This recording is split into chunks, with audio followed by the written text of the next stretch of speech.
Buenas tardes. El día de hoy vamos a ver el tema de trastornos psicóticos, un tema muy importante para entender cómo funcionan los antipsicóticos. Para empezar, vamos a definir psicosis, que muchas veces este término se confunde con lo que es locura o decir loco, que en realidad sería un término peyorativo que está relacionado con el miedo y el estigma que rodea a la psicosis y tenemos que dejar de usarlo, ¿no? Además que cuando hablamos de psicosis no hablamos de una enfermedad en sí, sino hablamos de un síndrome. ¿Y qué es un síndrome? Un síndrome es el conjunto de síntomas y signos, eh, en, en este caso síntomas y signos psicóticos, que están caracterizados sobre todo por dos síntomas importantes. Nuevamente recalco, no confundamos psicosis con un trastorno. La psicosis en sí no es un trastorno, simplemente es un síndrome. Y este síndrome tiene como principales síntomas a los delirios y las alucinaciones. Primero, los delirios. Los delirios son alteraciones del contenido del pensamiento que se manifiestan a través de ideas falsas o erróneas que son defendidas con absoluta certeza por el paciente y son incorregibles por la razón o idiosincráticas. Es decir, que cuando una persona tiene una idea delirante, por ejemplo, nos dice que un paciente que es el rey de Francia, por más de que nosotros le expliquemos con todas las razones posibles de que él no puede ser rey de Francia porque no vive allá, porque él no podría ser rey, para la persona esta va a ser una verdad absoluta. Y por más razones que nosotros le demos, él no va a cambiar de idea. Esta suele ser una interpretación errónea de la situación y normalmente las ideas delirantes están sacadas del contexto donde vive el paciente o de alguna fuente que haya tenido, por ejemplo, la televisión o los libros, haber leído sobre extraterrestres. No, es necesario que la persona saque la idea de algún lugar que en el pasado, con el que en el pasado ha tenido contacto, sí o sí. No puede inventarse una idea nueva. Por otro lado, tenemos las alucinaciones. Las alucinaciones son alteraciones de la senso-percepción y son percepciones que no tienen un objeto real, que no tienen un estímulo y que el paciente las maneja con un juicio de realidad. Es decir, las personas ven cosas donde no hay, escuchan voces que no están, sienten, por ejemplo, caminar por la piel insectos cuando en realidad no tienen nada, pueden sentir olores, pueden sentir sabores cuando ellos no han comido nada, cuando no hay ningún aroma. Entonces, estas son las alucinaciones, percepciones sin objeto real, sin estímulo. Y para la persona son vividas con realidad.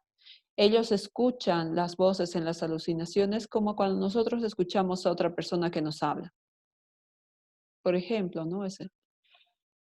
Aparte de estos dos síntomas principales, en este síndrome que es la psicosis, también pueden estar presentes otros, como la desorganización del discurso, la conducta desorganizada y las distorsiones evidentes de la realidad.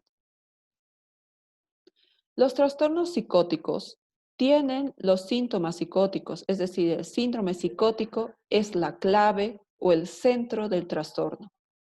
Sin embargo, otros trastornos pueden cursar con síntomas psicóticos sin necesariamente ser parte de síndromes psicóticos. Por un lado, en los trastornos psicóticos, uno de los más conocidos es la esquizofrenia. Los síntomas claves van a ser todos estos síntomas que ya hemos mencionado, como las alucinaciones, las ideas delirantes, la conducta desorganizada, etcétera. En cambio, en una depresión, estos no van a ser los síntomas centrales. Sin embargo, pueden aparecer cuando los cuadros son muy graves, tanto en trastornos afectivos, trastornos del humor, trastornos ansiosos, pueden ocurrir en algún momento síntomas psicóticos sin llegar a ser una psicosis. Los trastornos psicóticos se dividen en dos, los persistentes y los transitorios. Los persistentes son aquellos de curso crónico que por lo general tienen una carga genética porque, digamos, un familiar ha sufrido alguno de estos trastornos. Em, Acá, sin embargo, a pesar de esta alta carga genética o alguna alteración biológica que puede ser evidente, no se puede negar la interacción de factores externos para el desencadenamiento de estos trastornos. No es suficiente que una persona nazca con la predisposición genética para desarrollar un trastorno psicótico. Es necesario que aparte de esa predisposición existan otros factores externos, los cuales van a hacer que se desencadene el trastorno en algún momento en la vida de la persona. Dentro de este grupo de psicosis persistentes podemos hablar de la esquizofrenia, trastornos de ideas delirantes, trastorno esquizotípico, trastorno esquizoafectivo, para mencionar algunas. Y estos, como dije, tienen un curso crónico, muchas veces una evolución sombría, ¿no? Un pronóstico malo. En cambio, las psicosis transitorias suelen tener una causa externa, algo que podemos identificar. No en todas las ocasiones, pero sí en muchos casos podemos encontrar una causa. Estas suelen comenzar de forma aguda y tienen una duración limitada. Acá están las psicosis tóxicas, las que están relacionadas con consumo de sustancias, por ejemplo, trastornos psicóticos agudos y transitorios y trastornos delirantes inducidos. Entre estos dos grupos de psicosis hay algunas diferencias puntuales que quisiera hacer. Por ejemplo, las psicosis persistentes suelen ser psicosis que que tienen un inicio gradual, insidioso, la persona que sufre este tipo de psicosis va empeorando poco a poco. Muchas veces no puede definir exactamente cuándo ha empezado el cuadro. En cambio, en una psicosis transitoria es mucho más fácil determinar el momento de inicio porque suele ser agudo en días, semanas, incluso meses. Y es más brusco también la forma de presentación. En la psicosis persistente, este es gradual, como les decía, va empeorando poco a poco, mientras que en las psicosis transitorias puede empezar bastante grave desde el inicio, ¿no? Otra diferencia es que las psicosis persistentes suelen ser de curso crónico y no tener cura. En cambio, las psicosis transitorias, sobre todo las que están relacionadas con causas como las psicosis tóxicas, suelen autolimitarse, ¿no? Es decir, que duran un tiempo y luego ya no va a haber la psicosis una vez de que la causa sea eliminada. Vamos a hablar de la esquizofrenia, que es el trastorno psicótico más conocido. Como vemos acá, es el más común y mejor conocido. Sin embargo, cuando decimos esquizofrenia, no podemos decir psicosis. La psicosis, ya hemos dicho, es un grupo de síntomas y signos, es un síndrome y no es lo mismo que la esquizofrenia. La esquizofrenia es una enfermedad más compleja donde no solamente están los síntomas psicóticos, sino que tiene otro grupo de síntomas que también son bastante graves, que hacen de esta enfermedad una enfermedad que es muy limitante para las personas, que tiene un pronóstico muy grave, ¿no? Y que también por esa misma razón va a ser muy diferente su manifestación de un sujeto a otro. E incluso no solamente la manifestación clínica, sino también la respuesta al tratamiento y la evolución de la enfermedad. Es muy distinta de una persona a la otra. Y esto tiene que ver por todos los factores que juegan en esta enfermedad. Los signos y síntomas son variables, ¿no? E incluyen cambios de la percepción, la emoción, la cognición, el pensamiento y el comportamiento. Las manifestaciones van a ser muy diferentes de un paciente al otro, van a variar en el tiempo, va a haber pacientes que empeoren mucho más rápido, por ejemplo, en un año, mientras que otros pueden tardar 10 años en empeorar. Sin embargo, el curso de la enfermedad siempre es grave y crónico. Este tipo de enfermedades suele empezar antes de los 25 años y persiste durante toda la vida porque hasta hoy en día no hemos encontrado una cura para este trastorno. Afecta a todas las personas, no importa el nivel social. Los pacientes como sus familias suelen recibir una mala atención porque los servicios de salud mental en la mayoría del mundo suelen quedar relegados. Esto está cambiando en países de primer mundo, pero en países como el nuestro aún salud mental sigue a la cola de todo Y entonces el acceso para estos pacientes es muy limitado. Existe una ignorancia generalizada sobre este trastorno. El estigma, el miedo es muy intenso todavía en la sociedad en la que vivimos. Por tanto, es una limitación muy grande para estos pacientes y para sus familias. Para detectar la esquizofrenia no existe ninguna prueba de laboratorio. El diagnóstico es puramente clínico. Aquí tenemos un poco de la epidemiología, de datos sobre la esquizofrenia. La esquizofrenia afecta a una persona de cada 100 personas en el mundo. 10% de estas personas terminan en suicidio. Muchos de ellos intentan suicidarse en el curso de la enfermedad. Em, Aquí vemos datos de Perú que dicen que 85% de las personas que sufren esquizofrenia están desempleadas. Yo me animo a decir que aquí en nuestro país esto es mucho más elevado.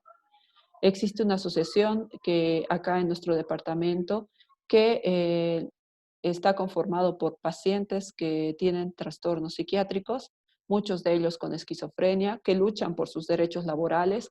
Sin embargo, no son escuchados y son muy pocos los que llegan a acceder a una fuente laboral.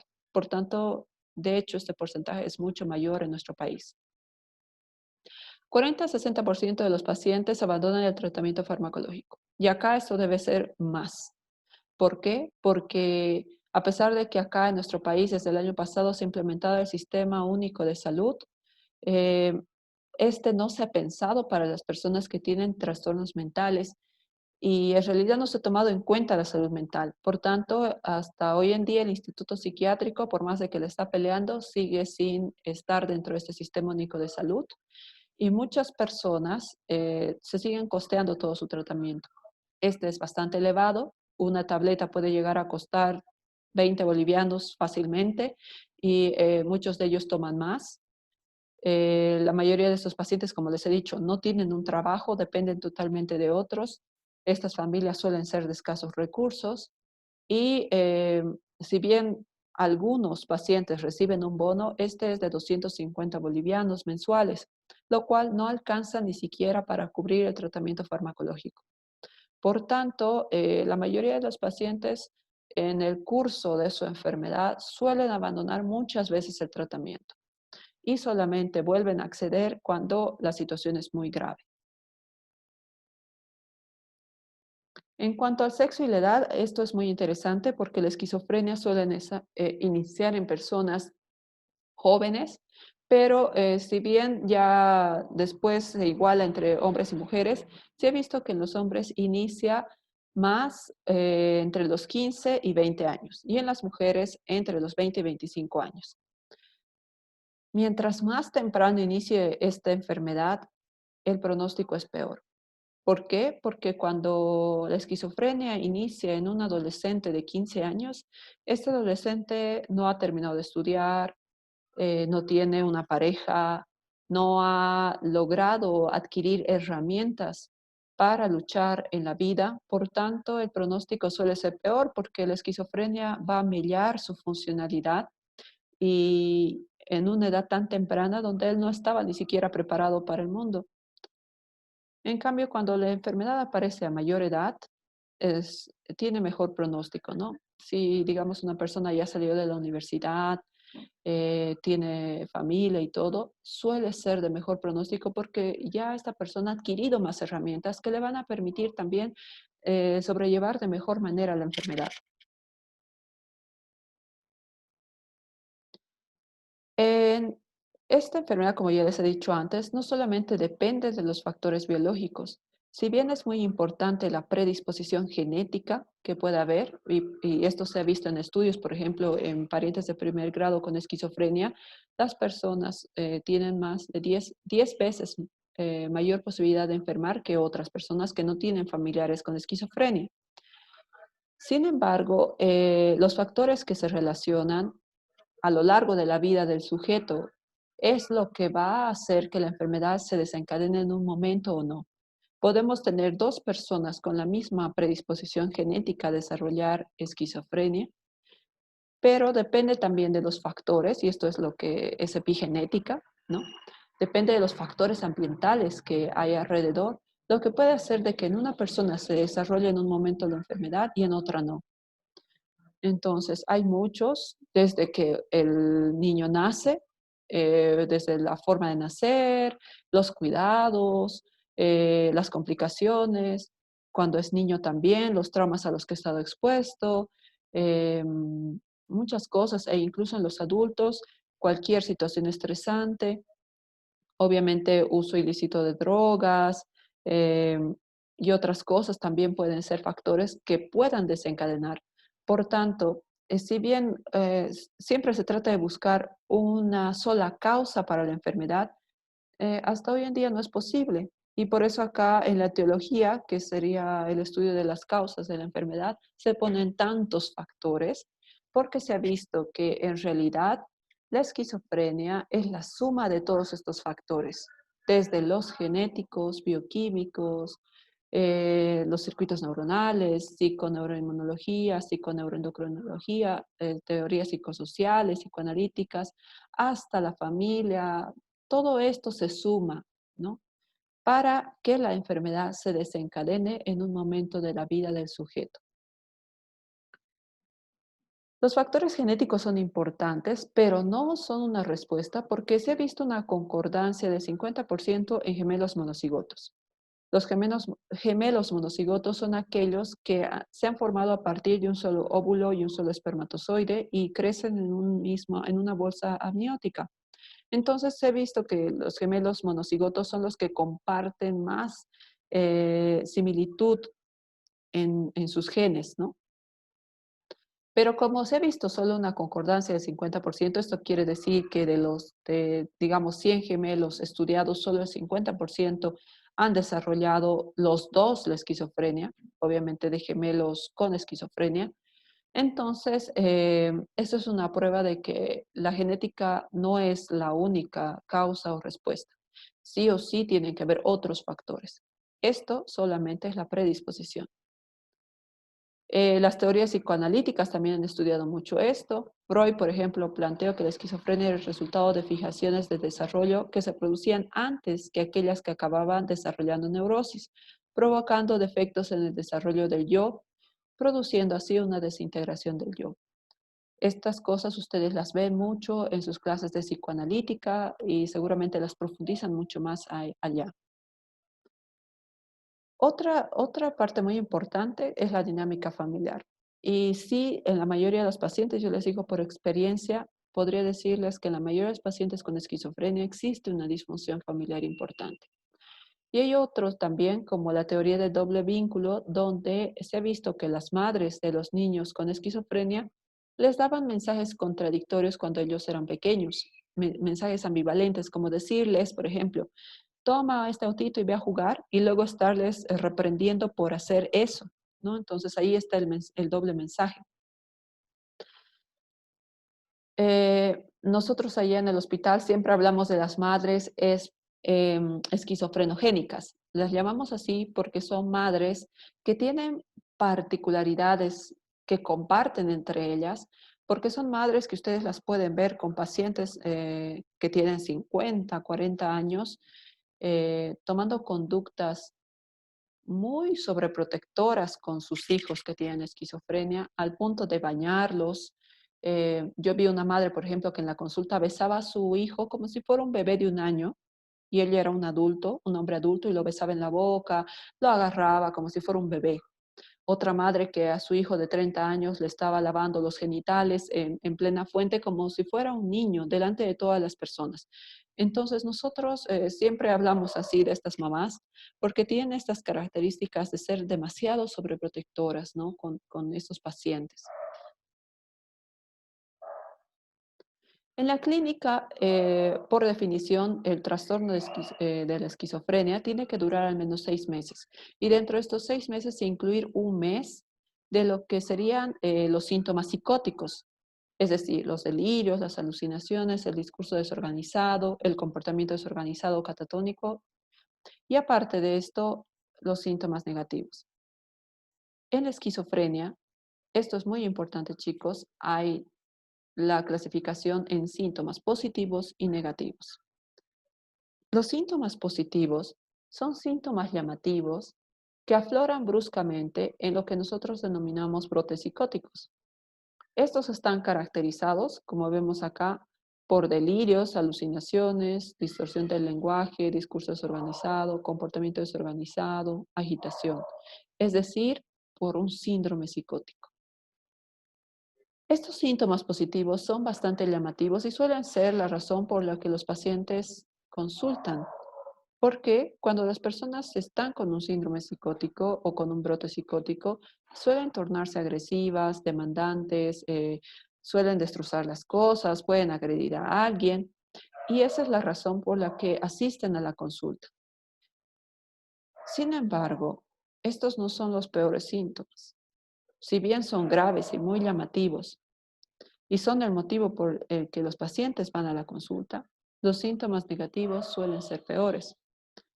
Estos síntomas no llaman la atención.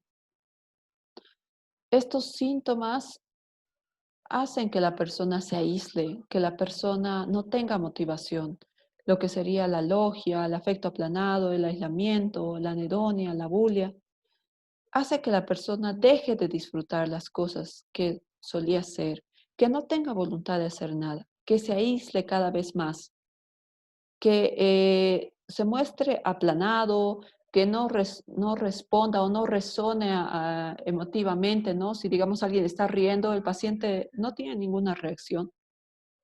Y son estos síntomas negativos los que van a determinar la evolución y el pronóstico.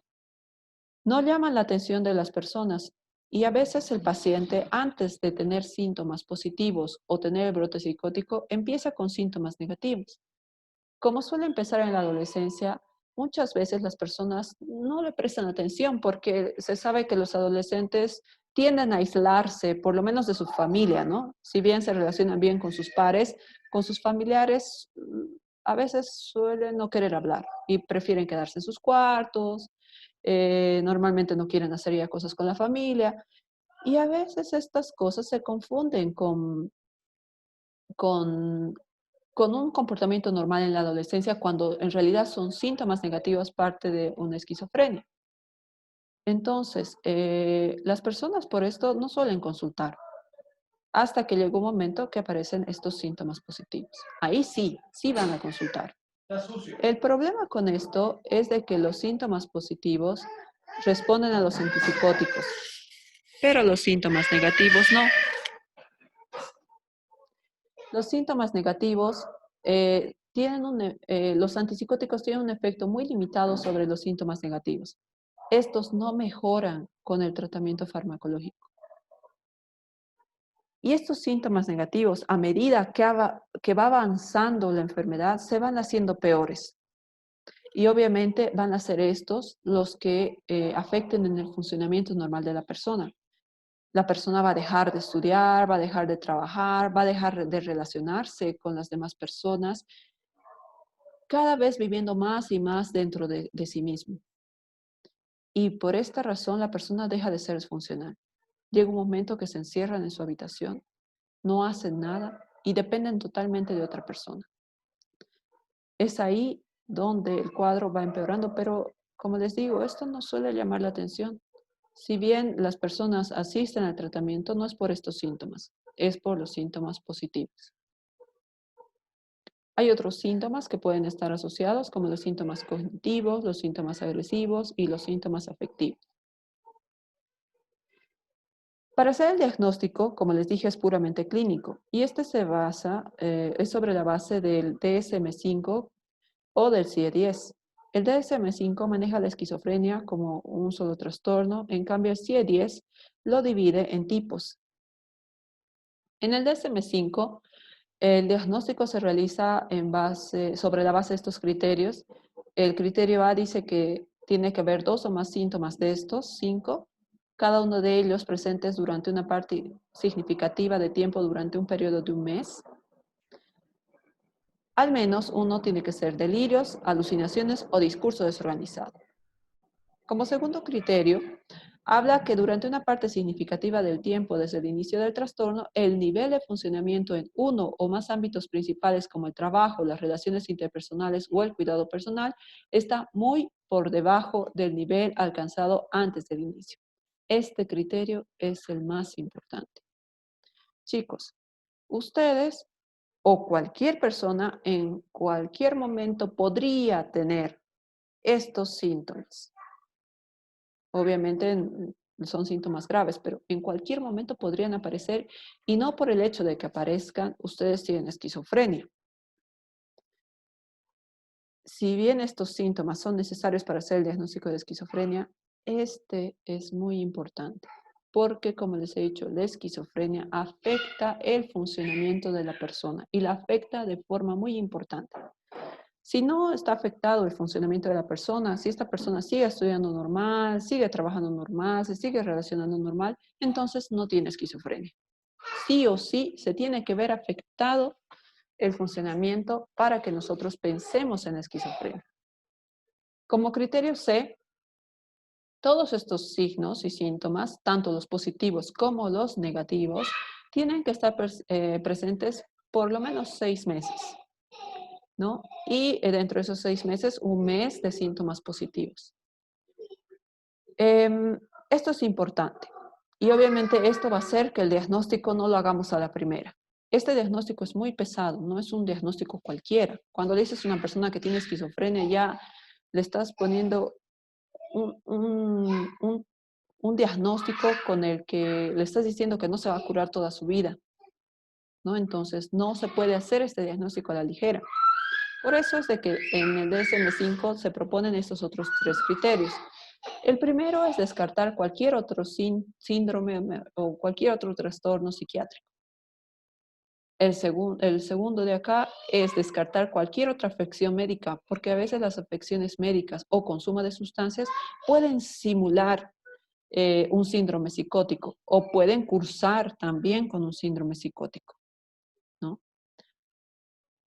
Y ver si la persona tenía ya un antecedente de trastorno de espectro autista, también esto hay que verlo. Entonces, la esquizofrenia es un diagnóstico de descarte. Tenemos que descartar primero todos los otros trastornos antes de animarnos a decir, usted tiene esquizofrenia. En la CIE-10 es similar.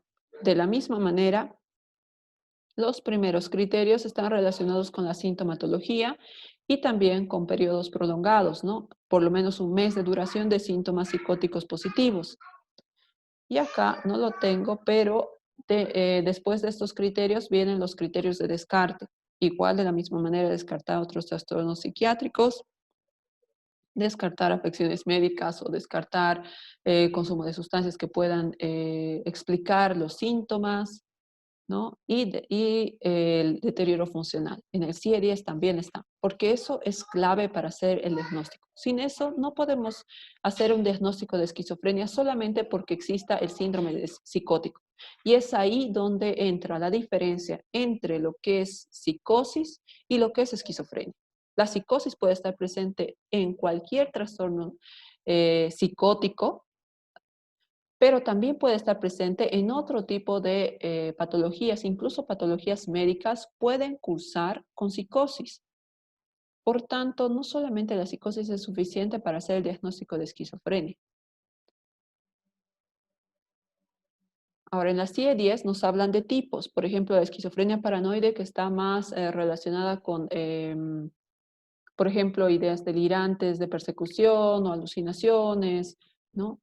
Luego tenemos la esquizofrenia befrénica o desorganizada, que está caracterizada sobre todo por un trastorno del pensamiento desorganizado, un trastorno del lenguaje también desorganizado, alucinaciones e ideas delirantes no bien definidas. Luego tenemos la esquizofrenia catatónica, donde acá más que todo hay conductas catatónicas, ¿no? Como vemos acá en la imagen. La esquizofrenia indiferenciada que no cumple ninguno de los otros criterios, y la residual. Que la residual es la que aparece luego de que una persona ya ha tenido muchos años la esquizofrenia. Si alguna vez ustedes visitan el instituto psiquiátrico y visitan las unidades de larga estadía, van a ver a muchas personas que están en un costadito echadas, solitas todo el día, mm, y ellos ya no tienen alucinaciones, ya no tienen ideas delirantes, pero tienen un embotamiento afectivo. Ellos, a pesar de que tienen compañeros, no se relacionan con nada, están solos, están pasivos, no hacen nada todo el día, se quedan sentados o echados. Entonces, estas son características de la esquizofrenia residual. Y esto ya es en pacientes que han estado muchos, muchos años con la enfermedad, suelen terminar así. La evolución y el pronóstico de esta enfermedad es lenta, tiende a la cronicidad y el pronóstico es sombrío. En pocas ocasiones había una remisión total de la esquizofrenia y esto también muchas veces se pone en cuestión porque se dice que tal vez no era en realidad una esquizofrenia, sino otro tipo de trastorno psicótico. El tratamiento es farmacológico y sobre todo farmacológico porque este va a ir a disminuir o a evitar la aparición de brotes psicóticos, a disminuir los síntomas positivos. Pero como los antipsicóticos solamente actúan o actúan más sobre estos síntomas, es muy importante el tratamiento no farmacológico. Y este tiene que ver con otro tipo de terapias. Y una de las más importantes es la terapia ocupacional, ¿no? Que la terapia ocupacional es para movilizar al paciente, para ayudarle a desarrollar sus habilidades o para mantener sus destrezas y habilidades cognitivas, afectivas y muchas otras cosas. Es muy importante la terapia ocupacional. Es clave para que cambiemos un poco el pronóstico de la patología, ¿no? Entonces, hasta acá, chicos, yo les hablo de los síndromes, de los trastornos psicóticos. Em, Podemos hablar de muchos otros trastornos más, pero para mí es más importante que entiendan lo que es un síndrome psicótico, nuevamente, que es el conjunto nada más de síntomas y signos psicóticos que pueden estar presentes en cualquier trastorno psicótico, también presentes en otros trastornos, parte de los trastornos psiquiátricos, pero también pueden estar presentes en otras enfermedades, sin necesariamente ser una esquizofrenia. No relacionen psicosis con esquizofrenia, no es lo mismo. Entonces, nos vemos en el siguiente video.